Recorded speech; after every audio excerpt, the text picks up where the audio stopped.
UNIDO,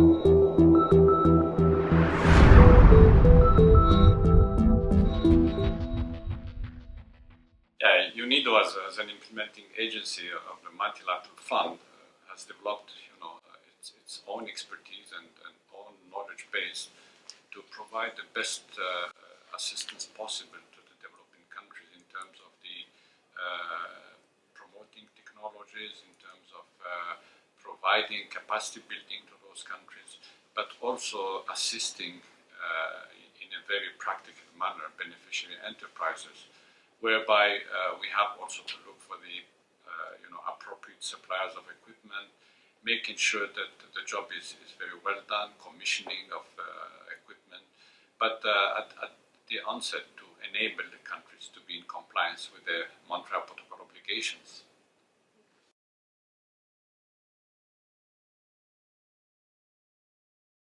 Well, first of all, the 71 projects that we're referring to a few years back were mainly in phasing out CFCs way back in the 90s and until today. So definitely, as you all know, maybe UNIDO was the promoter of, let's say, natural substances, mainly in the refrigeration sector, also in the foam sector, foam blowing sector, etc. But since 2010 until now, we have been developing, many projects under the what we call phase one of the phase out of HCFCs, which are, transition substances. And many of the projects are still ongoing, but I can tell you that up to today, we have been looking at something like 92 projects.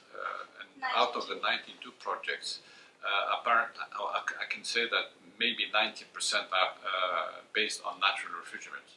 So, but these are still ongoing projects.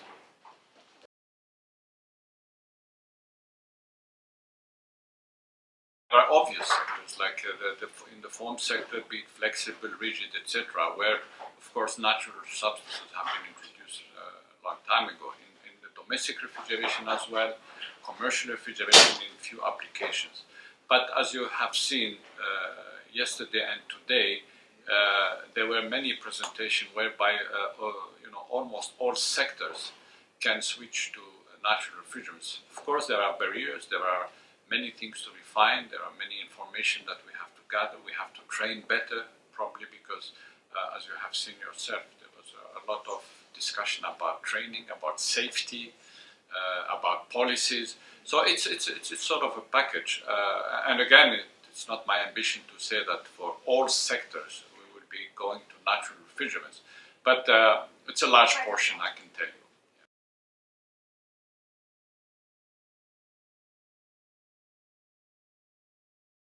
Well, such a summit, of course, again, has the ambition to inform, to provide useful links to many of the partners that we're having in that very, very specific area with a lot of expertise, a lot of new innovations, I would say. And of course, it's also a gathering that would enable, for example, government representatives, beneficiary enterprises, universities, academia, etc., to interact together and to exchange their experiences, to look into the best examples.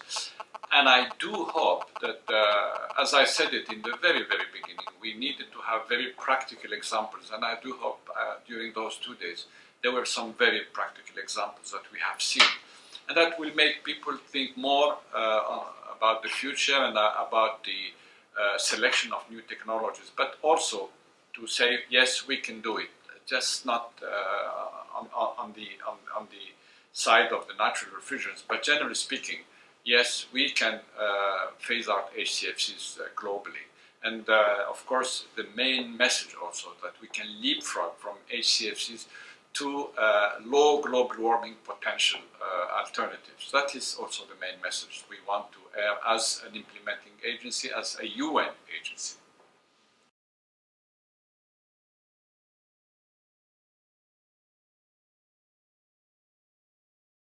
I think so. I think that again, as you know, it's not always to bring together all what we believe could be useful partners in such technology summit.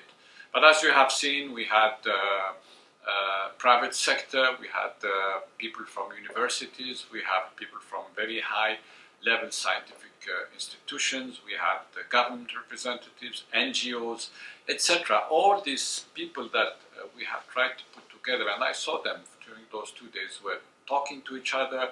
There were some contradicting messages, and that was the intention as well. We need that the contradiction is brought also into the debate, and that is, it's quite very, I would say it's very healthy.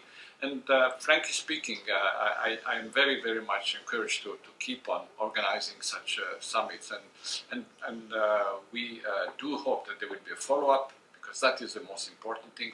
The whole issue is not stopping at this summit itself, but what we will draw from that summit, what kind of lessons, and also what kind of messages that we'll be sending to all our partners around the world.